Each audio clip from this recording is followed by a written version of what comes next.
오늘 우리에게 주시는 하나님 말씀 보겠습니다. 요한복음 21장 20절에서 23절까지입니다. 제가 가진 성경으로는 186페이지에 있습니다.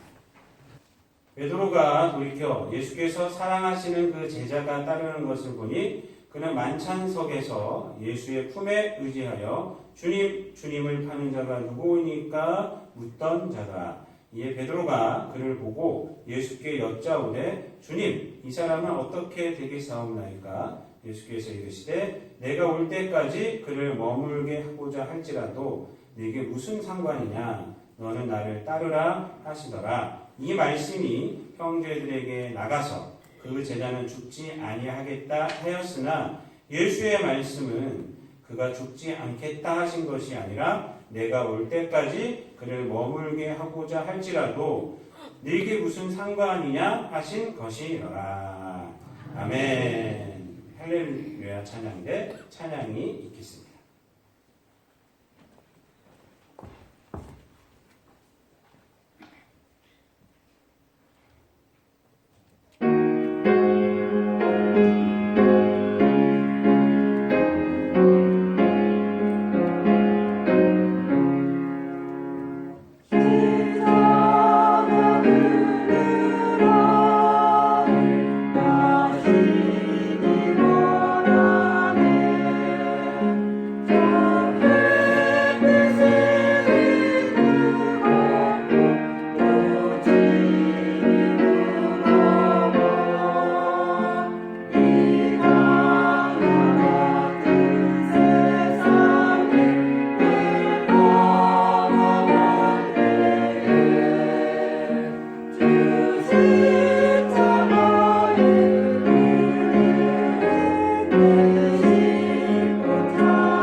오늘 읽은 말씀을 가지고 너는 나를 따르라 라는 제목으로 함께 은혜를 나누도록 하겠습니다. 한번 따라해 보시기 바랍니다. 너는 나를 따르라. 너는 나를 따르라. 그러니까 지난주에는 나를 따르라 라는 제목으로 우리가 은혜를 우리가 받았습니다. 18절, 19절 말씀을 통해서 우리가 나를 따르라 하신 그 말씀을 통해서 그 나를 따르라 라는 이 말씀 속에 있는 그 의미, 그래서 그 의미를 보면서 우리가 보았고요. 은혜를 나눴고요. 오늘은 너는 나를 따르라. 너는 붙었어요. 너는 나를 따르라. 그래서 이제 이 말씀이 무엇인지를 좀 보면서 우리가 은혜를 나누려고 합니다. 먼저 오늘 본문 말씀 우리가 제가 읽었지만은 다시 한번 제가 좀 설명을 드리자면 지금 이제 베드로하고 지금 부활하신 예수님께서 지금 대화를 나누고 있는 장면입니다. 바로 무슨 대화까지 나누셨냐면 예수님께서 이 베드로가 어떻게 죽을 것인가, 베드로가 생의 결말이 어떻게 될 것인가까지 예언을 하셨어요. 그리고 너는 나를 따르라까지 말씀을 하셨습니다. 그래서 베드로가 자기가 어떻게 될 것을, 어떤 결말, 이 생의 결말이 어떻게 될 것을 이제 깨닫게 됩니다. 근데 베드로가 보니까 사랑하는 제자, 이 요한복음에서 계속 사랑하시는 제자라고 나오는데 사도 요한을 말합니다. 사도 요한. 이 사도 요한도 지금 주님을 따르고 있어요. 고기 잡고 있던 7명, 베드로를 포함해서 7명의 제자가 다 주님을 따랐겠죠. 근데 사도 요한의 눈에, 베드로의 눈에 사도 요한이 탁 눈에 띄는 것입니다. 그래서 이 사랑하시는 제자가 누구인지를 잠깐 설명을 하고 있어요. 그래서 보면은 그 최후의 만찬석에서 주님 품에 안겨서 주님을 파는 자가 누구냐라고 물어봤던 그런 사람이 바로 이 사도 요한이라는 거예요. 그래서 중요한 것은 뭐냐면 그렇게 물어봤던 그 내용이 아니라 주님 품에 있었다. 이것을 좀 강조하는 것 같아요. 그래서 주님께서 이렇게 사랑하시는 제자다라는 거죠. 베드로가 그 사랑하시는 제자 사도 요한을 보고 물어봅니다. 이 사람은 어떻게 되겠습니까? 이게 무슨 말일까요? 자기는 그렇게 되는데 생의 결말이 이 사람은 어떻게 되겠냐? 이 사람은 사도 요한은 생의 결말이 어떻게 되겠냐라는 것이 이 질문 안에 함축되어 있는 것입니다. 거기다 대고 예수님께서 그 질문에 이렇게 대답을 해주세요. 22절 말씀에 내가 올 때까지, 그러니까 예수님이 다시 오신다고 했잖아요. 그러니까 내가 올 때까지 그를, 사도 요한을 머물게 하고자 할지라도, 그때까지 그냥 머물게 하고자 할지라도 너에게 무슨 상관이냐? 너는 나를 따르라. 이렇게 말씀하세요. 좀 이 말씀이 이 뉘앙스 자체가 그 베드로를 조금 꾸짖는 것 같은 그런 거 신경 쓰지 말아라. 지금 중요한 것은 그것이 아니라 너는 나를 따르라. 이것이 더 중요하다라고 이렇게 말씀하고 있는 것이죠. 누구에게 한 말씀이에요? 누구에게? 결국 이 말씀이 누구에게 하신 말씀이에요? 사도 요한의 결말에 대해서 말씀해 주는 건가요? 아니죠. 베드로에게 하신 말씀이에요. 베드로에게. 근데 23절 말씀에 보면요. 이 사도 베드로가 그 말씀을 듣고 나가서 이상한 소리를 한 거예요. 무슨 소리를 했을까요? 23절 말씀에 보면은 이 말씀이 형제들에게 나가서 그 제자는 죽지 아니하겠다. 이렇게 말했다는 거예요. 하였으나 예수의 말씀은 죽지 않겠다 하신 것이 아니라 내가 올 때까지 그를 머물게 하고자 할지라도 내게 무슨 상관이냐? 라고 한 것이다. 그러니까 사도 요한에 대한 말씀이 아니라는 거죠. 누구에 대한 말씀이에요? 베드로에게 한 말이다. 베드로에게 한 말이다. 이 다른 그 제자들은 다 순교를 합니다. 근데 이 사도 요한은 어떤 책에 보니까 AD 100년경에 이게 죽었다고 그러고 어떤 책에는 90 몇 년경에 죽었다고 이렇게 대충 하는데 하여튼 90년에서 100년 사이에 이제 돌아가신 거예요. 돌아가신 거예요. 그러니까 이 사도 요한만 오래 살았어요. 오래 살고 그리고 제 살면서 하나님께 주신 그 사명을 잘 감당하다가 이렇게 눈을 감고 이제 죽었습니다. 근데 사도 요한이 살아가면서 그러니까 이런 소리가 많이 없던 거예요. 왜냐면 다른 제자들은 다 순교당하는데 사도 요한만 계속 살아있거든요. 그리고 사도 요한에 관한 여러 가지 전설 같은 책들 이렇게 보면은 사도 요한을 순교시키려고 끓는 가마에 이렇게 집어넣는데 거기서도 살고 그랬을 때요. 이런 소리들이 있어요. 그래서 사도 요한은 죽지 않는다. 불사신이다. 예수님께서 이렇게 말했다는 것이 이렇게 확 통용이 되고 있었는데 사도 요한이 그렇지 않다는 거죠. 나에게 한 말이 아니라 베드로에게 한 말이다. 라고 지금 말하고 있는 것입니다. 그래서 그런 오해를 좀 조정해야 할 필요성이 있어서 이 요한복음 마지막에 이 얘기를 쓰는 것입니다. 하여튼 이러한 얘기지만 이 얘기 속에서 우리에게 신앙의 교훈이 되는 것들이 좀 있습니다. 이 베드로의 어떤 이 신앙적인 태도에 보면은 좀 잘못된 것들이 좀 있어요. 그래서 그걸 보면서 우리가 반면 교사를 좀 삼아야 되겠고 또 주님께서 베드로에게 너는 나를 따르라 라고 하신 이 말씀 이 말씀 속에는 어떤 의미가 있는지 보면서 우리 은혜를 나누려고 합니다. 우리가 먼저 이 베드로의 이 잘못된 태도가 무엇인가 주님께서 좀 이렇게 은근히 책망하신 것이 무엇인가를 보겠습니다. 첫 번째로 그래서 뭐냐면 비교를 한다는 것입니다. 주님께서 말씀하신 것은 뭐냐면 사도 요한에 대한 것을 신경 쓰지 말아라. 신경 쓰지 말아라. 너는 나를 따르라. 여러분 비교보다는 주님을 따라야 한다는 것이 바로 이 오늘 본문 말씀에 있습니다. 여러분 베드로의 이 질문은요. 이 사도 요한의 결말에 대한 궁금함으로부터 시작이 됐습니다. 베드로가 이 사도 요한을 미워해서 한 것은 아니에요. 근데 이 요한복음 20장, 21장 이렇게 말씀을 이렇게 보면요. 좀 20장, 21장 속에 보면은 베드로하고 사도 요한하고 좀 이렇게 대결한 것 같은 그러한 모습들이 좀 몇 군데 있습니다. 오늘 본문까지 한 3군데가 있어요. 첫 번째는 막달라 마리아가 예수님 부활하셨습니다라고 제자들에게 알렸을 때 베드로가 막 뛰어나갔어요. 근데 요한도 뛰어나갔어요. 근데 요한이 베드로를 앞질렀다라는 것이 20장에 나와요. 그리고 빈 무덤 속에 딱 갔을 때 누가 먼저 도착했냐면 그래서 요한이 먼저 도착합니다. 근데 들어간 건 누가 먼저 들어갔죠? 베드로가 먼저 들어갔어요. 그리고 요한이 나중에 들어가고 이런 모습들 달리기 시작하는 것 같은. 예? 또 하나는 21장에서 이 부활하신 주님이 디베라 바닷가에 나타났는데 배에서 이 사랑하시는 제자가 예수님을 먼저 발견해요. 주님이시다 하니까 또 베드로는 뭐 했죠? 바로 물에 뛰어들어가요. 이런 모습들. 그리고 이제 오늘 본문이 나옵니다. 그래서 이 모습들이 좀 이렇게 대결하는 것 같아요. 그래서 어떤 제가 주석책을 봤더니 당시에 요한을 따르는 공동체가 있었고 베드로를 따르는 공동체가 있었는데 이런 얘기들을 하더라고요. 근데 그거는 정확한 얘기는 아니고요. 하여튼 이런 모습들이 좀 있습니다. 우리가 알 수 있는 것은 뭐냐면 정확하게 알 수 있는 것은 뭐냐면 이 베드로가 이 사도 요한에 대해서 좀 뭔가 좀 어떤 은근한 라이벌 의식이 있지 않았는가 이런 거예요. 여러분 라이벌 의식이 있다는 것 자체는 그것을 잘못했다고 할 수는 없어요. 네? 없습니다.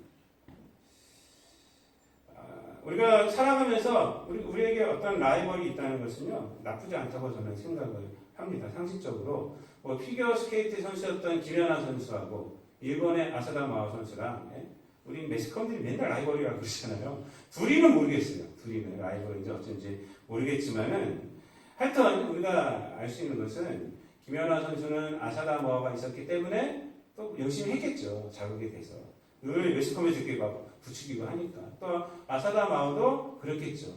그런 것은 아마 있었을 것이에요. 그러니까 서로가 있었기 때문에 더 좋은 선수가 될 수 있었다라고 생각이 됩니다. 그런데 지나친 라이벌 의식은요 스트레스가 되고 미움이 되고 그리고 또 하나는 그 사람을 칭찬할 수가 없습니다. 객관적인 것도 칭찬할 수가 없어요. 라이벌이기 때문에 지나치게 거기에 집중하게 되면 우리가 적당껏 우리 나를 발전시키기 위해서 있는 거고 서로를 이렇게 바라보면서 서로를 갖다가 이렇게 칭찬해 줄 수 있어야 돼요. 그것이 건전한 라이벌 의식이죠.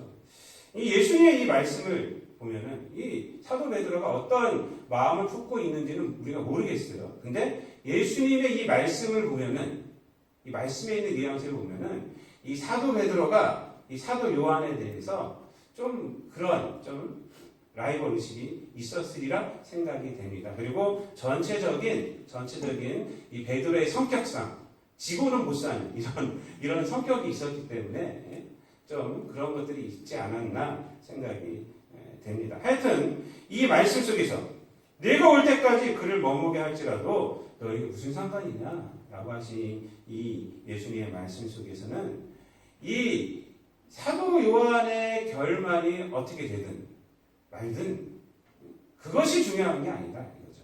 그렇게 비교하지 말아라. 중요한 것은 너가 나를 따르는 것이다 라는 것입니다. 그렇게 말씀하고 있는 거예요. 지나친 비교 그것을 통해서 너 주눅들지 말아라 이것입니다. 주님의 부름에 합당하게 살아가는 것이 그것이 더 중요하다. 다른 사람에 대한 하나님의 부르심 그리고 나에 대한 부르심은 그것은 다른 거예요.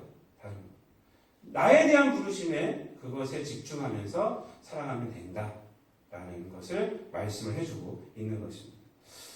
두 번째로 오늘 본문 말씀 속에서 우리가 또 알아야 하는 것은 뭐냐면 이 지나친 비교 의식에 의해서 비교 의식은 어떻게 되냐면 말을 좀 이해를 못하게 한다라고 우리가 말씀드릴 수가 있어요.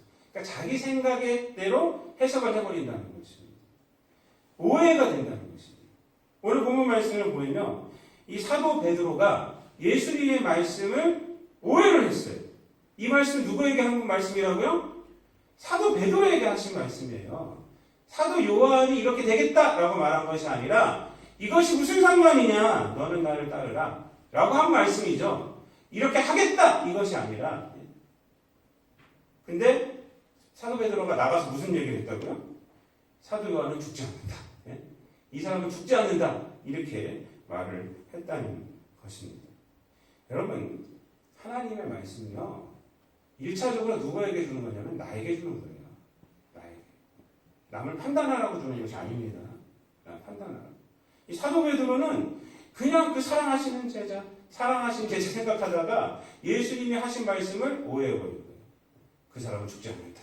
이렇게 써버린 거예요. 나는 죽는데 그 사람은 죽지 않는다. 자기 생각을 그것도 더한 거죠. 여러분, 하나님의 말씀을 나에게 주는 겁니다. 나의 상황으로 그걸 오해하면 안 돼요. 하나님의 말씀은 굉장히 단순합니다. 굉장히 단순해요. 내가 복잡하니까 그 단순한데 각기 끌려가기가 싫은 거예요. 그러니까 별 생각을 자꾸 일단 넣는 것 뿐입니다. 우리가.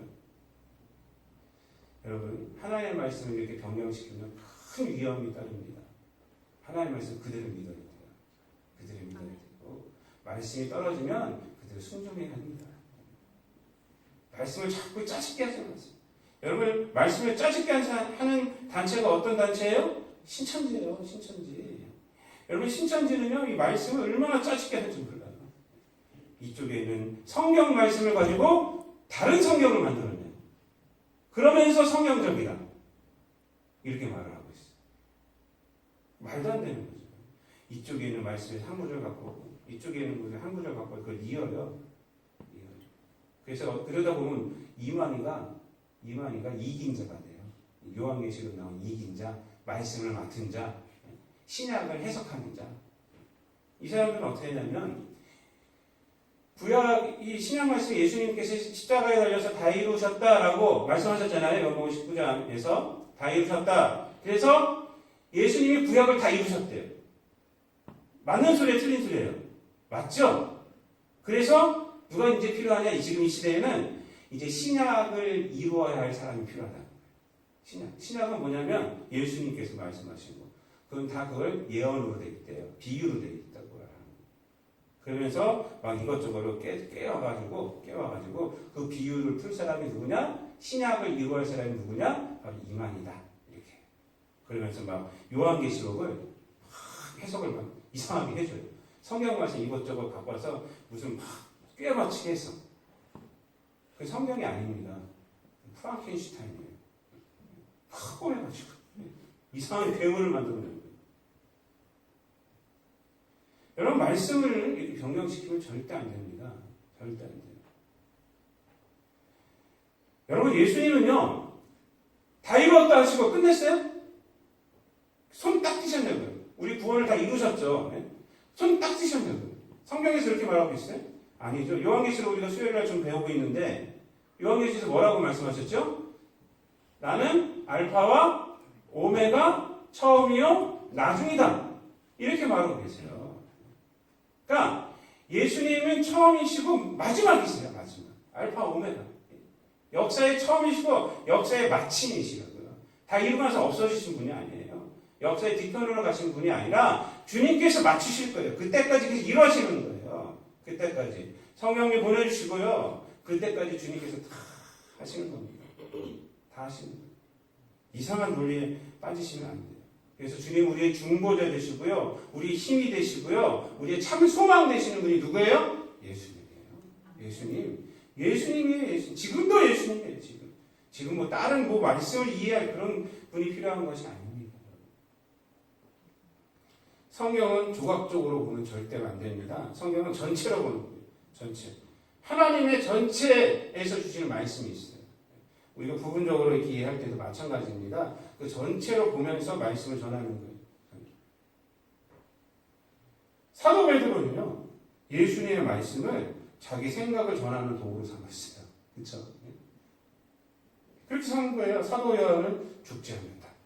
죽지 않는다. 그래서 사도 요한이 그 오해를 좀 풀어야 될 필요성이 있어서 오늘 본문 말씀을 이렇게 전한 것입니다. 사랑하는 성도 여러분, 이 하나님의 말씀을 내 상황에 맞추지 마세요. 내 상황을 하나님의 말씀에 맞춰서 가야 됩니다. 말씀하시면 그냥 아멘 하셔야 돼요. 그 자꾸 변경시키지도 마세요. 하나님 말씀 이런 거예요. 이런 거. 근데 그런 것들이 왜 오느냐? 내 생각이 확 차 있을 때, 비교가 확 있을 때 이렇게 오는 거지. 그리고 예수님께서는 이렇게 말씀하시죠. 오늘 본문 말씀은 그런 말씀이 아니라 너는 나를 따르라. 이 말씀이에요. 너는 나를 따르라. 사도 요한이 이렇게 되겠다? 이 말씀도 아니고요. 너는 나를 따르라. 비교하고 어쩌고 하지 말고 너는 나를 따르라. 여러분, 이 말씀은요, 어떤 의미가 있냐면요, 너를 통해서 내가 영광을 받겠다. 이 말이 있는 것입니다. 나를 따르라는 것은 무슨 의미가 있다고 그랬죠? 내가 너와 함께 하겠다. 내가 너에 앞서가겠다. 이 말이 있다고 지난주에 했어요. 너는 나를 따르라. 이 말에는 뭐가 있냐면, 너를 통해서 내가 영광을 받겠다. 이 의미가 있는 것입니다. 그리고 또 뭐가 있냐면 이 대화 속에서 지금 너는 나를 따르라 라는 현재적인 의미가 있어요. 현재적인 너를 따르라. 나중이 아니라 지금 그런 생각하지 말고 그런 생각에 시간 낭비하지 말고 지금 바로 지금 나를 따르라 라는 그런 의미가 바로 이 너는 나를 따르라 이 말 속에 있는 것입니다. 여러분, 우리가 인생 살아가면서 누군가를 이겨서 누군가보다 더 잘해서가 사실 중요한 것은 아닙니다. 인생의 보람은 누구를 이겼기 때문이 아니라 내가 주어진 일에 최선을 다했기 때문에. 최선을 다했기 때문에. 여러분, 우리가 인생 뒤로 돌아봤을 때 내 과거에서 보람 있을 때가 언제예요? 어떤 놈을 이겼을 때 이거예요? 네, 그때 그 놈을 밟았지 이거예요? 아니죠. 그게 아니라 최선을 다한 거죠. 뭔 거예요? 여러분, 제 얘기를 좀 드리면 제가 밴쿠버에서 길면 길고 짧으면 짧은 세월이 있었습니다. 8년 있었어요. 8년. 30대 중반 좀 넘어서 후반으로 가는 때부터 해서 40대 중반 전에 이렇게 왔어요. 가서 이제 공부하러 갔는데 공부도 좀 하고 그리고 이제 가서 목회도 또 6년을 하고 이민 목회를 하고 이렇게 왔습니다. 제가 근데 그 세월 8년이라는 세월을 되돌아볼 때 하나도 안 한 거예요. 저는. 하나도 안 한 거예요. 제가 거기서 무엇을 많이 남겼기 때문이 아닙니다. 절대로. 저는 교회를 굉장히 작은 교회를 했어요. 우리 이민교회는 사실 크게 부흥하기가 힘듭니다. 뭐 한국 사람이 없기 때문에 우리 교인들 뭐 많을 때 20명 좀 넘었고 보통 10몇 명 앉아서 예배 드렸어요. 10몇 명 보통 앉아서 예배 드리고 했어요. 그러니까 교회를 크게 한 것도 없어요. 사실은. 그것도 없는데 근데도 왜 제가 그 세월이 하나도 아깝지 않느냐. 제가 가서 근데 또 공부를 해서 박사학위를 받은 것도 아니에요. 제가 공부를 이렇게 하다 보니까 공부가 저는 하나님께서 공부로 부르신 건 아니더라고요. 그래서 공부를 일찌감치 제가 내려놓고 가서 그냥 박사학위나 이런 건 안 받았어요. 안 받고 그냥 제가 공부할 수 있는 만큼만 공부를 하고 목회에 부르심을 하나님께서 있으셔서 담임 목회를 제가 6년을 부목사 하다가 이제 거기서 이제 다른 교단 얼라이언스 처치라고 그 캐나다 미국에 있는 교단이 있어요. 거기 가서 1년 부목사 하다가 제가 이제 우리 성결교에서 6년 목회를 하고 왔어요. 그래서 제가 가서 학위를 딴 것도 없고요. 사실 교회를 크게 부흥시킨 것도 사실은 없어요. 그럼에도 불구하고 제가 왜 그 세월을 아깝지 않느냐. 그 8년이라는 세월 동안에 그래도 주님께서 주신 목회지, 주님께서 주신 내 가정 최선을 다했어요. 최선을 다했어요. 그리고 그 안에서 밴쿠버 기독교 연합회에서도 제가 거기에 참여하면서 나름대로 거기서 뭐 시켜주면 다 했어요. 제가 거기서 한 일 말씀드려볼까요? 제가 담임 목회하면서 그 밴쿠버 기독교 연합회에서 교육부장 하고요. 그리고 기독교 방송이 있어요. 그 이사도 하고요. 북한 동포독기 이사도 하고 다 했어요. 그래갖고 거기서 이제 유진별 재단에 우리 같이 돈 모아서 미국을 통해서 보내주기도 하고 그리고 일주일에 한 번씩 가서 방송 설교도 제가 하고 이렇게 했습니다. 뭐 큰 것은 없어요. 큰 것은 없지만 주어진 일에 최선을 다했어요. 주어진 일에 최선을 다했어요. 그래서 그 세월이 너무 꽉 찬 세월이에요. 우리 안사람하고도 보통 뭐 얘기를 할 때 참 하나님 감사하다. 8년이라는 세월을 하나님 버리지 않게 해주셨구나. 그래서 일도 하고 뭐 이러면서요 다 했어요. 그런 것들. 제가 우리 목회를 하면서 교회가 너무 작은데 선교사를 3명이나 저희들이 도우려고 했어요. 근데 기도만 해드리고 있었어요. 돈은 얼마 못 드렸어요. 50불씩만 드렸어요. 한 달에 월 50불씩만 이렇게 보내드리고. 제가 마음이 너무 아픈 거예요. 그래서 한 번은 제가 행사를 해야 되겠다. 행사. 그래서 한번 그 음악회를 한 적이 있습니다. 제가 가진 재주가 그분이 없어갖고 그래서 이제 선교사 돕기 음악회를 한번 했어요. 해갖고 이제 이리저리 막 해갖고 찬조를 하고 그 찬조가 아니라 그 특별 출연하신 분들 뭐 제가 발품 팔아서 보게끔 하고 했는데 너무 힘들더라고요. 나 혼자 막 그걸 다 기획하고 하려니까 교인도 별로 없고. 근데 당일날 아침에 목이 이렇게 부어가지고 제가 그냥 7곡을 노래를 해야 되는데 제가 솔로 2곡 해야 되고 그 한양대 성악가 나온 분하고 둘이 듀엣 해야 되고 그리고 또 합창으로 3곡을 해야 돼요.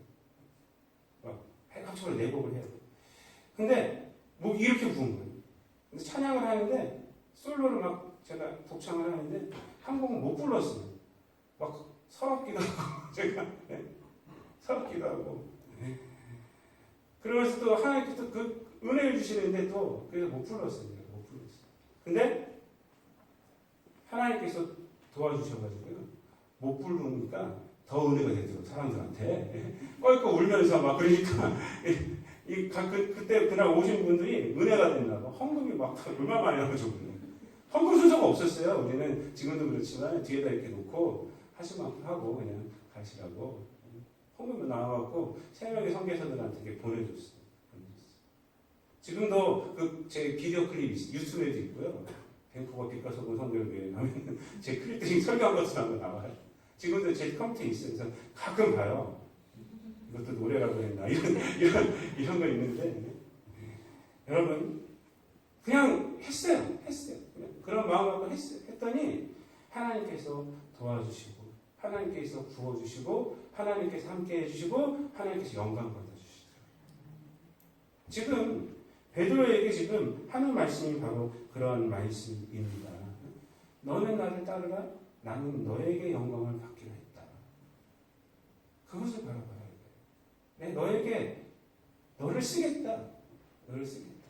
지금 사도 요한이 어떻게 되든 뭐하든 그것이 무슨 상관이냐. 그것이 무슨 상관이냐. 너는 나를 따르라. 지금 나를 따르라. 이 말입니다. 사랑하는 성도 여러분 현재를 잃어버리면 나중에 과거가 없어지는 거예요. 과거. 저도 인생을 이렇게 점점 살면서 50을 넘어가고 이렇게 보니까 자꾸 과거 생각을 하더라고요. 과거.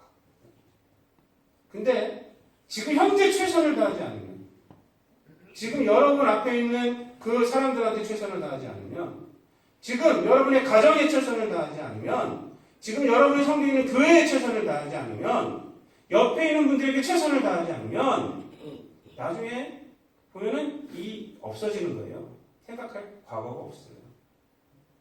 현재를 잃어버리면 미래에 소망이 없어지는 거예요. 얘기할 거리도 없어지는 겁니다. 나에게 주어진 일을 지금 사랑해야 돼요.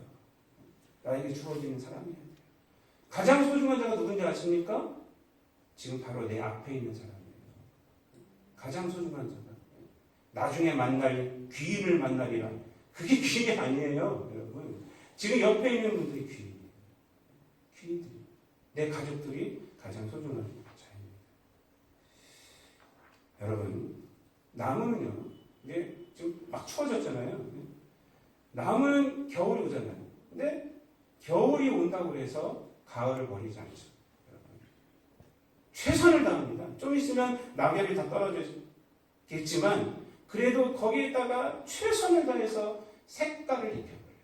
색깔. 얼마나 아름답습니까? 가을이 얼마나 아름다워요. 그래서 겨울이 온다고 해서 이제 겨울이 오는데 뭐 이러지 않아요.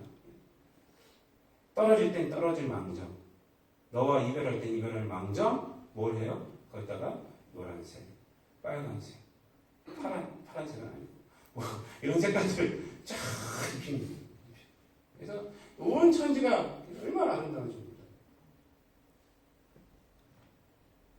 겨울이라는 시간이 오겠지만 그 시간 때문에 가을을 버리지 않습니다. 사랑하는 성도 여러분, 세상의 일들이 어떻게 됐든 무슨 상관입니까? 주님은 여러분들에게 말씀하십니다. 너는 나를 따르라. 나를 바라보라. 너를 통해서 내가 영광을 받겠다. 너를 내가 사용하겠다. 라고 말씀하고 있습니다. 부활하신 주님께서 베드로에게 하신 말씀입니다. 이 말씀을 기억하시고 힘을 내시고 누가 비교하지 마시고 주님을 따라가시는 저와 여러분 되시기를 우리 주님 예수 그리스도의 이름으로 축원드립니다. 기도하겠습니다. 사랑과 은혜가 풍성하신 하나님 감사를 드립니다. 우리를 사용하시기를 원하셔서 우리에게 힘주시고 우리를 구원하여 주시고 우리에게 또한 선한 마음을 더 허락하여 주시고 너는 나를 따르라 라고 말씀하심을 우리가 늘 기억하게 하여 주시고 세상과 비교함으로 우리가 작아지지 않게 하여 주시고 세상 것 또한 생각함으로 그신 걱정으로 주님의 이 부르심을 잊지 않게 도와주시고 바로 지금 주님을 따를 수 있는 우리 성도들 되게 하여 주시고 또한 지금 나에게 주어진 일을 최선을 다해서 우리가 감당하며 나아감으로 그 일을 통해서 하나님께서 역사하심을 삶 가운데서 우리가 늘 체험하게 도와주시고 주님을 따름으로 하나님의 영광이 우리 삶 가운데서 드러나게 되는 모든 성도들 되게 하여 주옵소서. 감사드리며 예수님의 이름으로 기도드리옵나이다. 아멘.